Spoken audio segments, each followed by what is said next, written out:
खबरों के सफर की शुरुआत करेंगे और बुलेटिन का आगाज इस वक्त की बड़ी और अहम खबर के साथ। तो आज की सबसे बड़ी और अहम खबर, नीरज चोपड़ा ने टोक्यो ओलंपिक 2020 में भाला फेंक में गोल्ड मेडल जीता।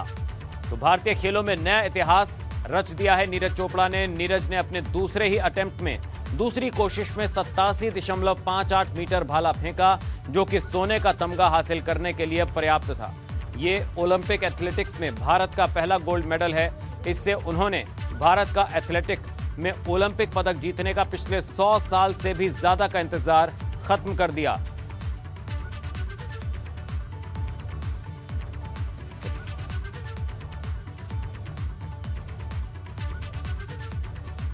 तो टोक्यो ओलंपिक में आज भारत का दिन बेहद खास रहा। आज दो पदक भारत की झोली में आए। पहले बजरंग पूनिया ने ब्रॉन्ज मेडल दिलाया और उसके बाद जश्न की तस्वीरें आप देख रहे हैं, जो नीरज चोपड़ा की वजह से है, जिन्होंने भाला फेंक प्रतियोगिता में गोल्ड मेडल जीता और देश की झोली में गोल्ड मेडल डाला। तो आज ओलंपिक्स 2020 में भारत का गोल्ड का इंतजार खत्म हुआ। नीरज चोपड़ा ने भाला फेंक प्रतियोगिता में देश को गोल्ड दिलाया। तो देश भर में जश्न का माहौल है और जश्न की 3 अलग अलग तस्वीरें हम आपको दिखा रहे हैं। देश भर में किस तरह से नीरज चोपड़ा की इस उपलब्धि को सेलिब्रेट किया जा रहा है, उसका जश्न मनाया जा रहा है। तिरंगा लेकर लोग जश्न मना रहे हैं। पानीपत, जो नीरज चोपड़ा का घर है, जहां पर वहां पर आतिशबाजी हुई, जबरदस्त तरीके से उनकी उपलब्धि पर जश्न मनाया। वहीं जम्मू कश्मीर से भी तस्वीरें आई।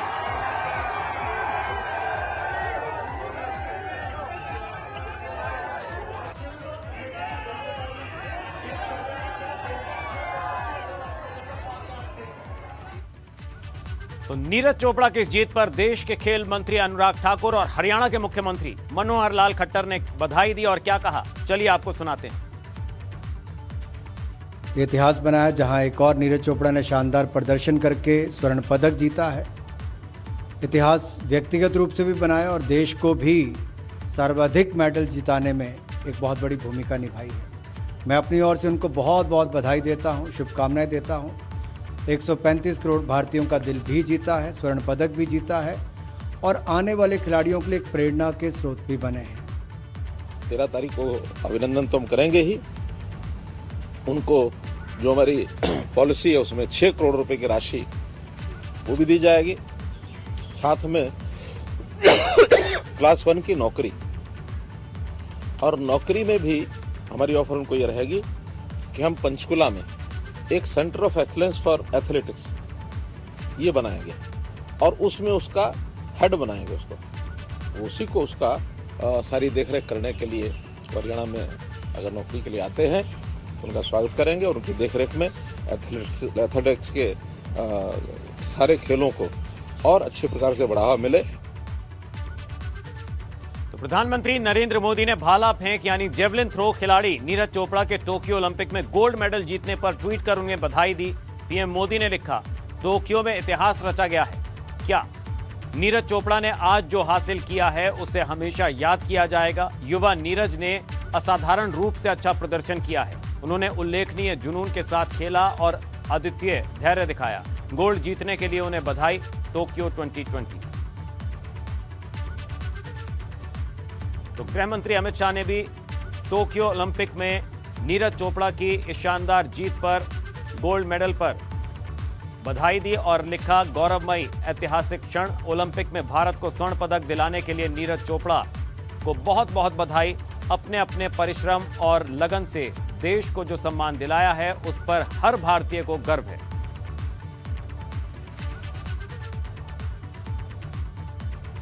वहीं सीएम योगी आदित्यनाथ ने भी टोक्यो ओलंपिक में भाला फेंक खिलाड़ी नीरज चोपड़ा के गोल्ड मेडल जीतने पर उन्हें बधाई दी। सीएम योगी ने नीरज चोपड़ा की तस्वीर को टैग करते हुए लिखा, जय हो, भारत माता की जय। तो पूरा देश जो है गर्व कर रहा है नीरज चोपड़ा की इस उपलब्धि पर। वहीं सीएम योगी ने टोक्यो ओलंपिक में भारत के स्टार रेसलर बजरंग पूनिया के कांस्य पदक जीतने पर ट्वीट किया। सीएम योगी ने लिखा, टोक्यो ओलंपिक में भारतीय स्टार रेसलर बजरंग पूनिया के कांस्य पदक अर्जित करने पर मां भारती को अंतर्राष्ट्रीय फलक पर गौरव भूषित किया है। आपकी अप्रतिम उपलब्धि पर पूरे देश को गर्व है।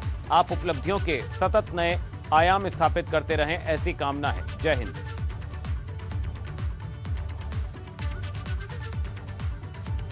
तो भारत के स्टार जेवलिन थ्रो खिलाड़ी नीरज चोपड़ा ने टोक्यो ओलंपिक में इतिहास रच दिया है। हरियाणा के पानीपत के खद्रा गांव में जन्मे नीरज चोपड़ा ने इस खेल में कभी पीछे मुड़कर नहीं देखा। टोक्यो ओलंपिक में नीरज चोपड़ा ने 86.65 मीटर दूर भाला फेंककर फाइनल के लिए क्वालिफाई किया था। 2012 में लखनऊ में अंडर 16 नेशनल जूनियर चैंपियनशिप में 68.46 मीटर भाला फेंकने का रिकॉर्ड उनके नाम है। इसके बाद 2016 में जूनियर विश्व चैंपियनशिप में 86.48 मीटर भाला फेंकने का रिकॉर्ड भी उन्होंने बनाया। 2018 में कॉमनवेल्थ गेम्स में नीरज चोपड़ा ने 86.47 मीटर भाला फेंकने का रिकॉर्ड बनाया। नीरज चोपड़ा को 2018 में अर्जुन पुरस्कार से सम्मानित किया गया।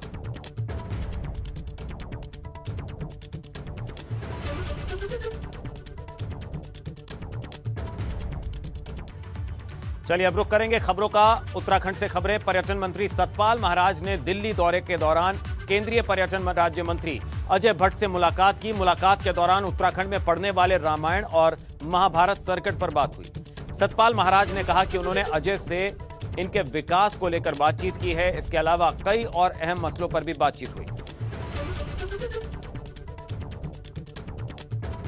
हमारे उत्तराखंड में पांडवों का आना हुआ, पांडवों को शिक्षा मिली, लाखा मंडल के अंदर उनको मारने की साजिश रची गई। वो आज जगह जो है लक्षाग्रह बाद में लाखा मंडल के नाम से प्रसिद्ध हो गया, वो स्थान आज भी हमारे उत्तराखंड में है। उसके बाद जब गोत्र हत्या पांडवों ने की तो भगवान कृष्ण ने कहा कि तुम शंकर भगवान के दर्शन करने जाओ, और तब वो केदारनाथ भगवान शंकर के दर्शन करने के लिए आए। उसके बाद स्वर्गारोहण के लिए बद्रीनाथ से सतोपंथ जाते हैं। तो सारा महाभारत सर्किट हमारे उत्तराखंड में आच्छादित है, और हमारा ये मंत्री जी से विनम्र आग्रह था कि इस महाभारत सर्किट को डेवलप किया जाए।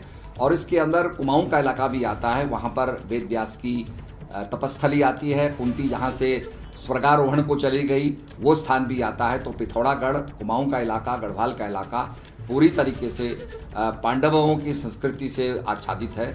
तो हमारा मानना है कि इस पूरे सर्किट को निश्चित रूप में लिया जाए और इसके लिए अनुदान दिया जाए। लखनऊ के संग्रहालय में और दिल्ली के संग्रहालय में हमारी बहुत सी चीज़ें रखी हुई हैं, जिसमें कटारमल का चंदन का दरवाज़ा है, बहुत सी हमारी अलभ्य मूर्तियाँ हैं। तो हम ये चाहते हैं कि वो जो विरासत है वो हमको लौटाई जाए। तो इसके लिए भी मंत्री जी से चर्चा हुई है। और इसके साथ साथ मैंने मंत्री जी से ये भी आग्रह किया है, क्योंकि वो डिफेंस को भी देख रहे हैं, तो डिफेंस के DRDO को वो निर्देश दें कि ऐसा कुछ हेलमेट, ऐसा कुछ मास्क वो बनाएं जिससे कि आपको एयर वेंट में लगा करके आप श्वास ले सकें, और हमारा पूरा जो टूरिज्म का बिजनेस इस समय काफ़ी क्षतिग्रस्त हो गया है उसको रिवाइव किया जा सके। उत्तराखंड में मानसून की बारिश आफत बन गई है। भूस्खलन की वजह से एक तरफ पहाड़ दरक रहे हैं तो वहीं दूसरी तरफ इमारतों को भी खतरा पैदा हो गया है। जोशीमठ से एक ऐसे ही तस्वीर सामने आई है जिसमें एक 25 कमरों का होटल पल भर में धराशायी हो।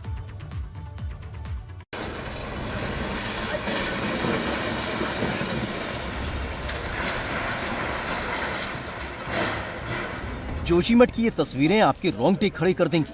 देखिए, एक बहुमंजिला इमारत चंद सेकंड के भीतर धराशायी हो जाती है। पलक झपकते ही इस होटल की इमारत टुकड़े टुकड़े हो जाती है और उसका नामो निशान मिट जाता है। बताया जा रहा है भूस्खलन की वजह से होटल की नींव कमजोर पड़ गई थी, जिसकी वजह से ही इसके धराशायी होने का खतरा था। एहतियात के तौर पर मौके पर पुलिस और SDRF को भी बुलाया गया,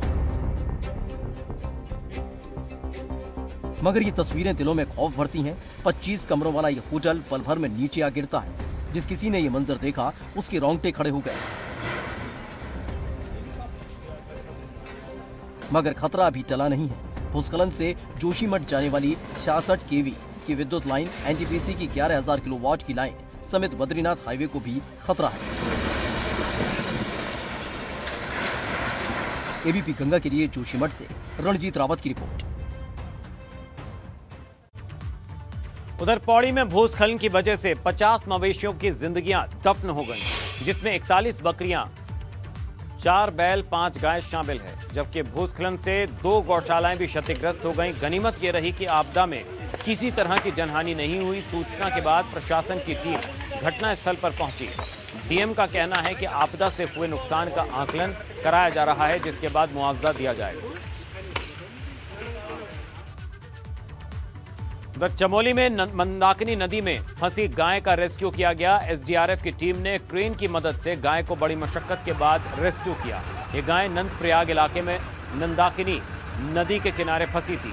रास्ता नहीं होने की वजह से इसे रेस्क्यू करने में कड़ी मशक्कत का सामना करना पड़ा। और रुक करेंगे बड़ी खबर का, डालेंगे नजर कोरोना अपडेट पर। तो उत्तराखंड में कोरोना अपडेट, आज नए कोरोना के 38 मामले सामने आए। आज 59 मरीज ठीक होकर डिस्चार्ज भी हुए। Active case 492। तो ये है प्रदेश का कोरोना का मीटर। आज 38 नए मामले सामने आए, 59 मरीज डिस्चार्ज हुए और 492 है एक्टिव मरीजों का आंकड़ा। कहावत है कि एक तो चोरी ऊपर से सीना जोरी। यह कहावत इन दिनों नेपाल में भी सटीक साबित हो रही है। नेपाल के कुछ लोग पहले अवैध रूप से नदी पार कर रहे हैं और भारत आ रहे हैं, और जब एक युवक की इस दौरान मौत हो गई तो उसके लिए भारत के सिर आरोप मढ़ा जा रहा है।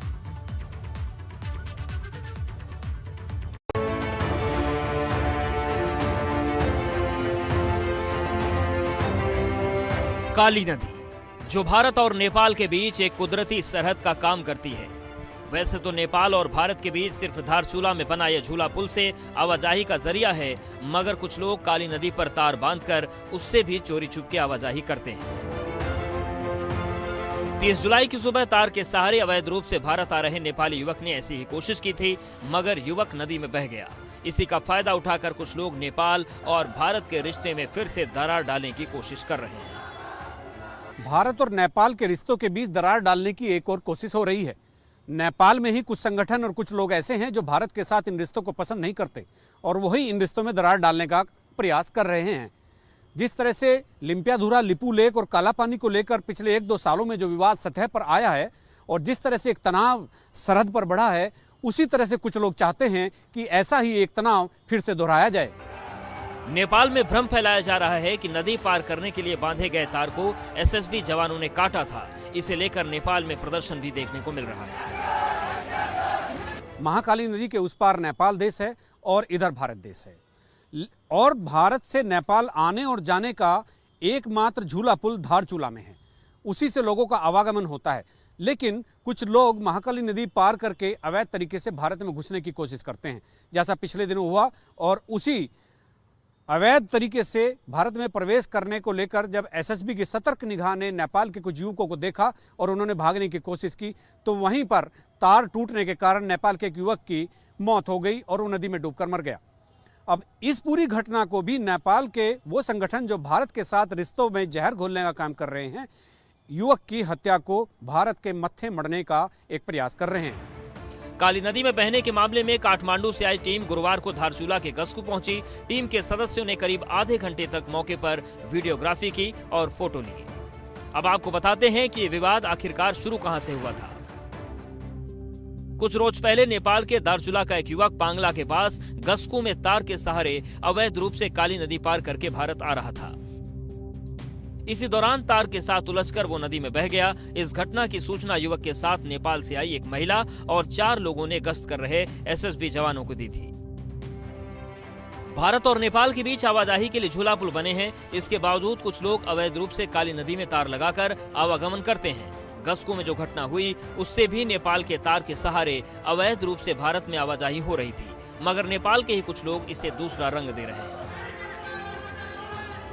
भारत और नेपाल के बीच सदियों से रोटी बेटी का रिश्ता रहा है, व्यापार का रिश्ता रहा है, रणनीतिक साझेदारी रही है और जनता के बीच में आवागमन इस तरह से होता है जैसे एक गांव से दूसरे गांव जा रहे हों। और ये जो प्यार और ये जो भाईचारा है, कुछ ऐसे मुल्क हैं जिनको ये हजम नहीं हो रहा है और नेपाल को आधार बनाकर वो भारत में अपने लक्ष्य को प्राप्त करना चाहते हैं। एक ऐसी अराजकता पैदा करना चाहते हैं जिससे भारत में भी एक अराजकता का दौर शुरू हो जाए। और ये वही लोग हैं जो भारत के और नेपाल के रिश्तों में पिछले कई सालों से जहर घोलने का एक कुत्सित प्रयास कर रहे हैं। एबीपी गंगा के लिए देहरादून से अजीत सिंह राठी। सीएम पुष्कर सिंह धामी ने महिला हॉकी खिलाड़ी वंदना कटारिया से वर्चुअल माध्यम से बातचीत की। मुख्यमंत्री ने टोक्यो ओलंपिक में शानदार प्रदर्शन के लिए वंदना कटारिया को बधाई दी। इसके साथ ही सीएम धामी ने हॉकी टीम के बाकी खिलाड़ियों को भी बधाई दी है। सीएम धामी ने वंदना को टोक्यो से लौटते ही सीएम आवास पर आने के लिए न्योता भी दिया है।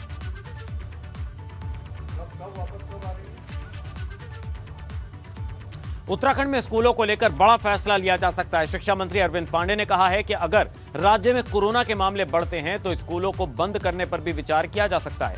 उत्तराखंड में 2 अगस्त से कक्षा 9 से 12वीं तक के स्कूल खोल दिए गए हैं, जिनमें ऑनलाइन पढ़ाई जारी है। ऐसे में शिक्षा मंत्री अरविंद पांडे ने साफ कहा कि फिलहाल उत्तराखंड में कोरोना की स्थिति सामान्य है, मगर थर्ड वेव आने की आशंका को लेकर भी सरकार पूरी तरह तैयार है।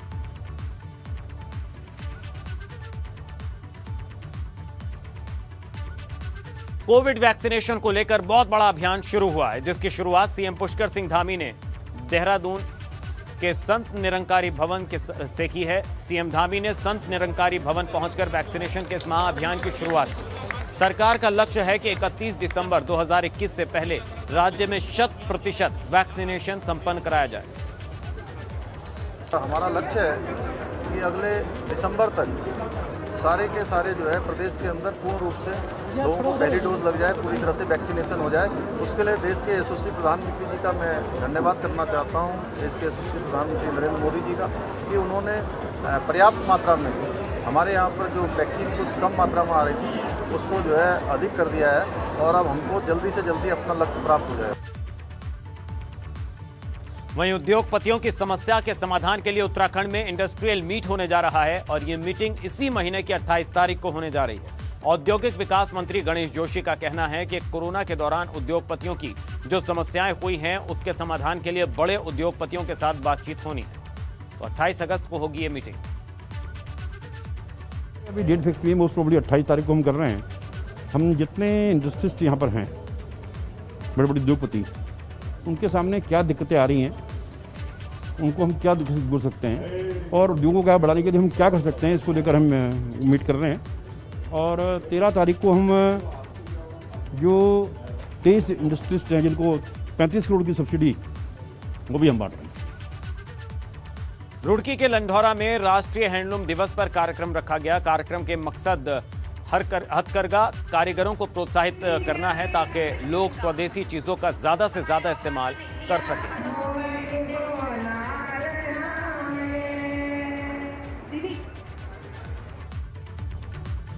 15 अगस्त करीब आ रहा है, ऐसे में उत्तराखंड के तमाम बॉर्डर्स पर चौकसी बढ़ा दी जा रही है और रुद्रपुर में पुलिस, LIU और बम निरोधक दस्ते की टीम ने रोडवेज और शहर के प्रमुख चौराहों पर चेकिंग अभियान चलाया। इस दौरान संदिग्ध लोगों से पूछताछ करके सामान की चेकिंग की गई। रोडवेज बसों में यात्रियों से पूछताछ हुई। बस आप हटा दीजिए। वहीं देवस्थानम बोर्ड पर तीर्थ पुरोहितों की आपत्तियों को लेकर सरकार ने हाई पावर कमेटी का गठन किया है। बनाने की बात कही थी, मगर पुरोहितों की नाराजगी इस बात को लेकर है कि अभी तक कमेटी का गठन नहीं किया गया। पुरोहितों का कहना है कि कमेटी में 4 धाम के तीर्थ पुरोहितों को भी शामिल किया जाना चाहिए था और इसी से गुस्साए पुरोहितों ने केदारनाथ धाम में प्रदर्शन किया। आपको बता दें, तीर्थ पुरोहितों की मांग है कि देवस्थानम बोर्ड को रद्द किया जाए।